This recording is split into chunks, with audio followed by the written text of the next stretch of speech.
ప్రతి తల్లిదండ్రుల మనసులో ఒక ఆలోచన ఉంటుంది. భవిష్యత్తులో పెళ్లి ఎలా చేయాలి, ఫైనాన్షియల్ గా ఎటువంటి ఇబ్బంది లేకుండా జరగాలంటే ఎలాంటి జాగ్రత్తలు తీసుకోవాలని చాలా రకాల ఇన్వెస్ట్మెంట్స్ చేస్తూ ఉంటారు. దేనిలో చేస్తే చాలా సేఫ్ గా ఉంటుంది అండ్ ఎక్కువ రిటర్న్స్ వస్తాయి. వాళ్ళ ఆదాయం కంటే మించి పెళ్లి ఖర్చు మరి ట్రెడిషనల్ అయిపోయింది. చిల్డ్రన్ ఎడ్యుకేషన్ ఎలాగో చిల్డ్రన్ మ్యారేజ్. ఇప్పుడు 100లో 90% మంది ఘనంగా పెళ్లి చేస్తారు. 90% ఆఫ్ ఇన్వెస్టర్స్ గోల్డ్ లోనే మ్యారేజ్, దాని తర్వాత కొద్దిమంది రియల్ ఎస్టేట్.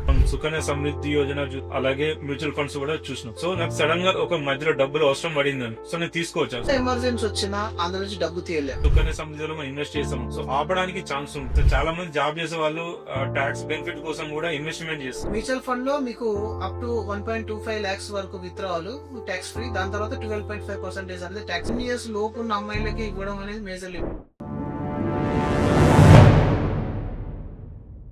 అందరికి నమస్కారం. లెడ్జెన్ ఫైనాన్షియల్ సొల్యూషన్ యూట్యూబ్ ఛానల్ స్వాగతం. నేను మీ హరిప్రసాద్ గడ్డం. ఈరోజు మనం చాలా ఇంపార్టెంట్ టాపిక్ మాట్లాడుకోబోతుంది. ప్రతి తల్లిదండ్రుల మనసులో ఒక ఆలోచన ఉంటుంది, మా అమ్మాయి భవిష్యత్తులో పెళ్లి ఎలా చేయాలి, పెళ్లి సమయంలో ఫైనాన్షియల్ గా ఎటువంటి ఇబ్బంది లేకుండా జరగాలంటే ఎలాంటి జాగ్రత్తలు తీసుకోవాలని ప్రతి ఒక్క తల్లిదండ్రుల మనసులో ఉంటుంది. అందుకోసం చాలా మంది చాలా రకాల ఇన్వెస్ట్మెంట్స్ చేస్తూ ఉంటారు. సుకన్య సమృద్ధి యోజన అని, లేకుంటే గోల్డ్ లో గానీ, లేకుంటే రియల్ ఎస్టేట్ లో గానీ చేస్తూ ఉంటారు. మీ పిల్లల మ్యారేజ్ వరకు సో దేనిలో చేస్తే చాలా సేఫ్ గా ఉంటుంది అండ్ ఎక్కువ రిటర్న్స్ వస్తాయి అనేది ఈరోజు మనం తెలుసుకుందాం. సో దాని గురించి మనకు ఎక్స్ప్లెయిన్ చేయడానికి ఫైనాన్షియల్ ఎక్స్పర్ట్ మెరుపుల మదిగారు మనతో ఉన్నారు. మదిగారు, వెల్కమ్ సార్. సార్, ఈ రోజుల్లో చాలా మంది ఫస్ట్ థింగ్ ఒక అమ్మాయి పుట్టగానే ఎడ్యుకేషన్ తర్వాత మ్యారేజ్ కి ఎక్కువ ప్రిఫరెన్స్ ఇస్తారు. మ్యారేజ్ ఎలా చేయాలి, ఎంత ఖర్చు అవుతుంది అనేది. సో ఇప్పుడున్న పరిస్థితులలో మనకు ఎటువంటి ఆప్షన్స్ ఉన్నాయి? మనం విషయం బాగా అబ్జర్వ్ చేయాల్సింది ఏంటంటే, ఆడపిల్ల పుట్టగానే ఫస్ట్ ఇన్వెస్ట్మెంట్ గురించి డిస్కస్. దేని గురించి అయితే అందులో మ్యారేజ్ అయితే ఒక్కరి సరే చాలా మంది ఆడపిల్ల వద్దకపోవడానికి కారణం కూడా ఈ మ్యారేజ్. అయితే ఎవరైతే డబ్బులు ఉన్నాయో వాళ్ళ యొక్క ఆదాయం కంటే మించి పెళ్లి ఖర్చు మరి ట్రెడిషనల్ అయిపోయింది. ఇప్పుడు 100లో 90% మంది ఘనంగా పెళ్లి చేస్తే నువ్వు ఒక్కరి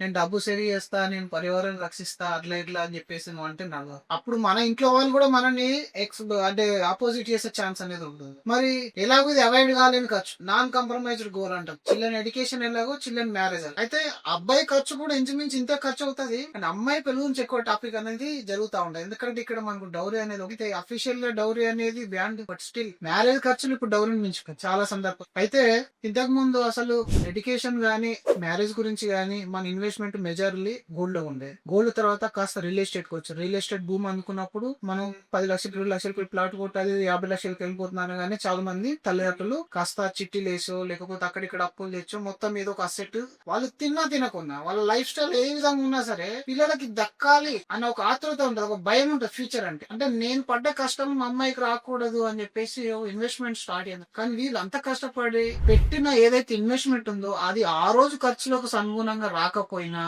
లేకపోతే అవసరానికి యూజ్ కాకపోయినా, మరి అప్పుడు మళ్ళీ మనం ప్రాబ్లం ఫేస్ చేయాల్సి వస్తుంది. మీరు అన్నట్టుగా ఇప్పటికీ 90% ఆఫ్ ఇన్వెస్టర్స్ గోల్డ్ లోనే ఇన్వెస్ట్మెంట్ చేస్తున్నారు మ్యారేజ్ కోసం. దాని తర్వాత కొంతమంది రియల్ ఎస్టేట్ కి వచ్చారు.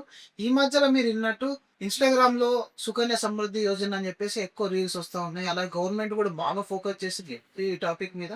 ఈ సుకన్య సమృద్ధి గురించి నేను ఒకసారి చెప్తాను. ఈ సుకన్య సమృద్ధిలో ఏంటంటే, మీ పాప కనుక 10 సంవత్సరాల లోపు ఉంటే తన పేరు మీద మీరు 1,50,000 రూపాయల వరకు ఇన్వెస్ట్మెంట్ చేయొచ్చు. 16 సంవత్సరాలు ఇన్వెస్ట్మెంట్ చేయాలి. 16 సంవత్సరాలు ఇన్వెస్ట్మెంట్ చేసిన తర్వాత ఒక 5 సంవత్సరాలు వెయిటింగ్ పీరియడ్ ఉంటుంది. ఈ వెయిటింగ్ పీరియడ్ తర్వాత మీకు అప్రాక్సిమేట్లీ 69 lakh రూపీస్ అనేది వస్తాయి. ఈ రోజున్న సుకన్య సమృద్ధి రేట్ ప్రకారం 8.2 ఉంది, అది 9.2 తో స్టార్ట్ అయింది. అయితే ఇక్కడ మనం అందరూ ఆలోచించాల్సింది, అసలు ఈ రోజు మన కమ్యూనిటీలో మ్యారేజ్ కి కాస్ట్ ఎంత అవుతుంది, ఇది అందరం మిస్ అయిపోతాం. ఇప్పుడు మీకు ఒక 70 లక్షలు వస్తానే కానీ ఒక ప్లాన్ స్టార్ట్ చేస్తున్నాం, ఇంకో దాని 50 లక్షలు వస్తున్నాను, ఇంకో దాని 30 లక్షలు వస్తుంది. ఇక్కడ 30, 40, 50 దేని మేజర్? మన పెళ్లికి ఎంత కావాలో అది కాదు మనం ఆలోచించాల్సింది. అప్పుడు మీ చుట్టుపక్కల వాళ్ళని చూడండి, వాళ్ళ మ్యారేజ్ ఎంత అయిందో మీరు ఒక అప్రాక్సిమేట్ రండి. మీ ఇన్కమ్ లెవెల్ ఉన్న వాళ్ళ ఫ్యామిలీ ఏదైతే ఉందో వాళ్ళ యొక్క పెళ్లి ఖర్చులు ఎత్తొచ్చు, మన ఫ్యూచర్ వేయచ్చు. మన ఫ్యూచర్ లో దీనిలో ఇన్ఫ్లేషన్ ఎంత ఇస్తుంది అంటే ఎవ్రీ 10 years కి డబ్బు మన దగ్గర ఇప్పుడు ఎంత టైం, దాన్ని బట్టి మనం డిసైడ్ కావాలి. సుకన్య సమృద్ధిలో మీరు ఇన్వెస్ట్మెంట్ 12,500 ఇన్వెస్ట్మెంట్ చేయాలంటే కనీసం వాళ్ళకి ఎంత సార్లు ఉండాలి? 1,00,000 రూపాయలు సార్. ఎందుకు చెప్తున్నానంటే ఓన్లీ పెళ్లి ఒకటే గోల్ కాదు,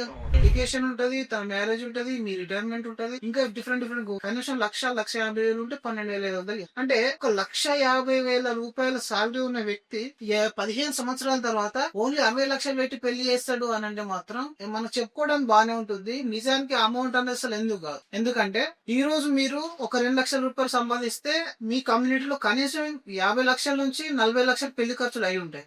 మరి ఈ రోజే 50 లక్షలు అయ్యేదాన్ని నువ్వు 15 సంవత్సరాల తర్వాత 70 లక్షలు ఇస్తాను. అది ఎలా వర్కౌట్ అవుతుంది? అండ్ ఇందులో లాక్ ఇన్ పీరియడ్ అనేది ఇందులో మళ్ళీ మీకు ఇంట్రెస్ట్ రేట్ అనేది నాన్ గ్యారంటీ 8.2 ఉంటుంది, రేపు 7.2 రావచ్చు, 6.2 రావచ్చు. ఈ రిస్క్ అయితే ఉంది. సెకండ్, మీరు అన్నట్టుగా మళ్ళీ వేరే ఆప్షన్ ఏమైనా ఉందా అంటే గోల్డ్ ఉంది. గోల్డ్ యొక్క రిటర్న్ లాంగ్ టర్మ్ లో 8 అంటే అప్రాక్సిమేట్లీ 8.2, 8.5 ఈ రేంజ్ లో వచ్చిందంటే 70-75 లక్షలు వస్తుంది. మీరు కనుక ఈ ఇంతే అమౌంట్ ఇన్వెస్ట్మెంట్, దానికి ఇప్పుడు మనం మ్యూచువల్ ఫండ్ లో కూడా ఏ విధంగా చేయొచ్చు అనే విషయం. సో ఫస్ట్ మీరు ఇదే అమౌంట్ కనుక ఇదే 12,500 ఏదైనా ఒక ఫ్లెక్సీ క్యాప్ లో గానీ లేదా ఏదైనా ఒక మల్టీ క్యాప్ లో గానీ చేసినట్టయితే మీరు అనుకున్నట్టు 16 సంవత్సరాల తర్వాత మళ్ళీ 5 years వెయిట్ చేయకముందే ఈ అమౌంట్. ఒకవేళ 5 years వెయిట్ చేస్తే 21 year కానీ మీరు వెయిట్ ఆల్మోస్ట్ 1.2 కార్పొరేషన్. సో ఇది డిఫరెన్స్ అన్నమాట దానికి దీనికి. సార్ మధు గారు, సో మనం సుకన్య సమృద్ధి యోజన అలాగే మ్యూచువల్ ఫండ్స్ కూడా చూసినాం. సో నాకు సడన్ గా ఒక మధ్యలో డబ్బులు అవసరం పడిందని, సో నేను తీసుకోవచ్చా సుకన్య సమృద్ధిలో గానీ మ్యూచువల్ ఫండ్స్ లో గానీ?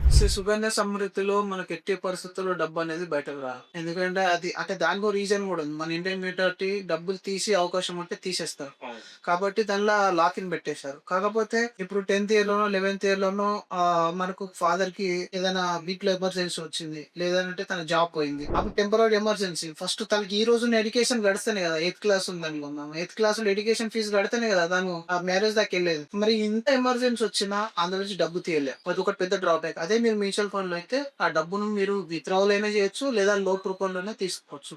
ఈ ఆప్షన్. సార్ నాకు ఒక ప్రాక్టికల్ డౌట్. సపోజ్ సుకన్య సమృద్ధిలో మనం ఇన్వెస్ట్ చేసాము, సో ఆపడానికి ఛాన్స్ ఉంటుంది? ఆపడానికి కట్టాలి. ఎంత ఇన్వెస్ట్మెంట్ చేస్తే అది మాత్రమే కార్పస్ అయ్యి వస్తుంది. దానిలో మీరు మధ్యలో ఆపేయడం వల్ల పెద్ద నష్టం అనేది ఏం లేదు. ఒక 1 year కట్టిన 2 years కట్టకుండా పెద్ద ప్రాబ్లం అనేది ఏమి ఉండదు. ఆపొచ్చు, ఆపుకోవడంలో ప్రాబ్లం లేదు. End of the day return is concern అక్కడ, and tax free return. Next question అదే. సో చాలా మంది జాబ్ చేసే వాళ్ళు ట్యాక్స్ బెనిఫిట్ కోసం కూడా ఇన్వెస్ట్మెంట్ చేస్తారు. సో అది ఎలా ఉంటుంది? సో ట్యాక్స్ అని అంటే ఇందులో గవర్నమెంట్ గ్యారంటీ, క్యాపిటల్ ఎందుకంటే ముఖ్యం. ఇలా అసలు ఇంట్రెస్టింగ్ టాపిక్స్ మనం మాట్లాడు. ఇందులో గ్యారంటీ అని మీ క్యాపిటల్ అనేది గ్యారంటీ, దట్ ఈస్ ట్యాక్స్. అలాగే మీకు వచ్చే రిటర్న్ అనేది every quarter and quarter change అవుతుంది. ఏదైతే మీకు రిటర్న్ వస్తుందో అది కంప్లీట్లీ ట్యాక్స్ ఫ్రీ వస్తుంది. మ్యూచువల్ ఫండ్ లో మీకు అప్ టు 1.25 lakhs వరకు విత్డ్రావల్ ట్యాక్స్ ఫ్రీ, దాని తర్వాత 12.5% అనేది ట్యాక్స్. But when you're comparing the return, ఏదైతే ఇక్కడ 1.4 ఉంది అక్కడ 69 ఉంది, అదే 12.5, you're in very very safer side. Sir మనం మాట్లాడుకున్నాం సుకన్య సమృద్ధి గవర్నమెంట్ స్కీమ్ చాలా సేఫ్ అండ్ సెక్యూర్, కానీ దాంట్లో కూడా ఏమైనా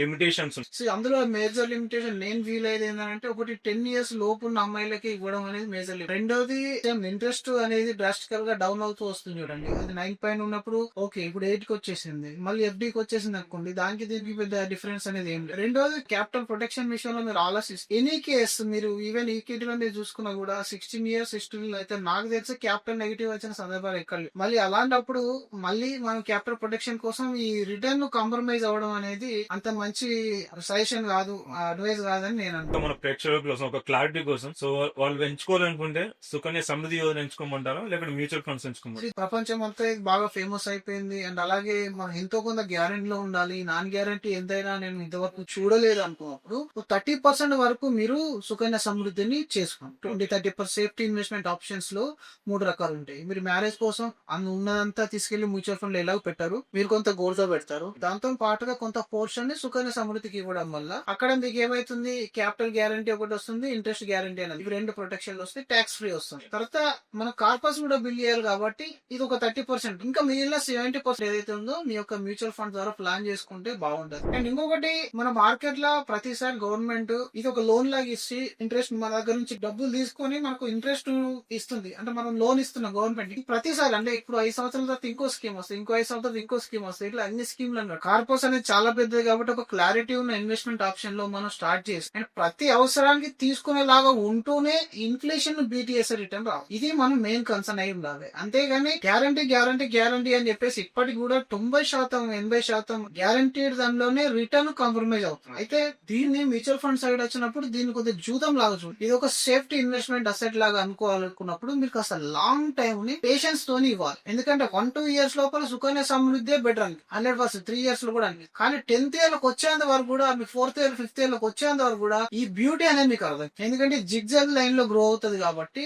మ్యూచువల్ ఫండ్ లో ప్లానింగ్ చేయడం వల్ల ఒకటి మీకు 4-5 రకాల బెనిఫిట్స్ మీ అవసరానికి సరిపడే కష్టపడే డబ్బు చేతికి అంది. అండ్ మీకు ఇలాంటి ఎమర్జెన్సీ వచ్చినా కూడా మీరు విత్డ్రాల్ చేసే ఆప్షన్ అనేది ఉంది. థర్డ్ది ఒకవేళ మీరు ట్యాక్స్ విషయంలో చూసుకున్న ఈఎల్ఎస్ఎస్ ఇలాంటి ఫండ్స్ లో కూడా మీరు ఇన్వెస్ట్మెంట్ చేసే ఆప్షన్. అంతేకాకుండా మీరు ఇందులో లోన్ పెట్టుకునే అవకాశం ఉంది. ఒక కార్పస్ 50 లక్షలు 20 లక్షలు కావాలంటే లోన్ వచ్చేస్తుంది. ఇది 1 అవర్ లోపల మీకు క్లిక్ కొట్టేసి వచ్చేస్తుంది. అండ్ నేను ఫైనల్ థింగ్ ఏంటంటే అక్కడ మీరు ఓన్లీ గవర్నమెంట్ ఆఫ్ ఇండియాకి మీరు డబ్బు అనేది ఇస్తున్నారు. ఇక్కడ you are giving to entire economy of India. 555 companies ఏవవుతున్నాయో వాటి బిజినెస్ లో ఇన్వెస్ట్మెంట్ అనేది అవుతుంది. ఎండ్ ఆఫ్ ద డే ఒకవేళ మ్యూచువల్ ఫండ్ లో రిటర్న్ రాలేదంటే మేము డైలీ మార్నింగ్ నుంచి ఈవినింగ్ వరకు యూజ్ చేసే ఐటమ్స్ ఎలక్ట్రానిక్స్ ఉన్నాయి, మన యొక్క ప్లాస్టిక్ ఐటమ్స్ ఉన్నాయి, ఐటీ సర్వీసెస్, ఇవన్నీ ఏంటి, ఇవన్నీ ఒక కంపెనీ యొక్క product. These are depend on government and government is dependent on this company. అలాంటి అయినప్పుడు నీకు అక్కడైనా ఇక్కడైనా సేఫ్టీ విషయంలో నాకు తెలిసినంత వరకు అయితే భయం అయితే అవసరం లేదు. టెంపరీ అప్స్ అండ్ డౌన్స్ అని డిఫరెంట్ గా ఉంటాయి. బట్ మ్యారేజ్ కి మళ్ళీ ఈక్విటీ సైడ్ వస్తున్నాం కదా అని చెప్పేసి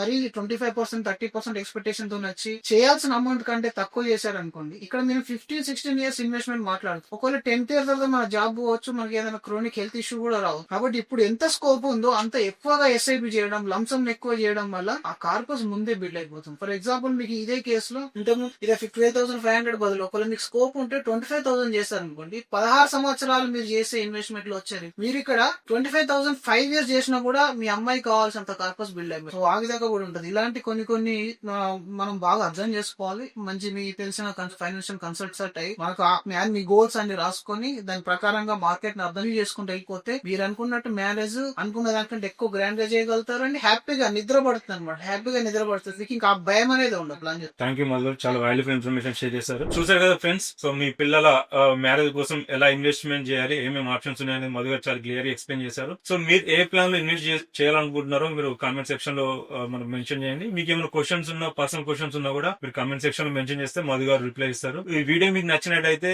లైక్ చేయండి, మీ ఫ్రెండ్స్ అండ్ ఫ్యామిలీ మెంబర్ కి షేర్ చేయండి. ఇలాంటి వీడియోస్ మరిన్ని చూడాలనుకుంటే మన next gen financial solution YouTube channel ని సబ్స్క్రైబ్ చేసుకోండి. Thank you.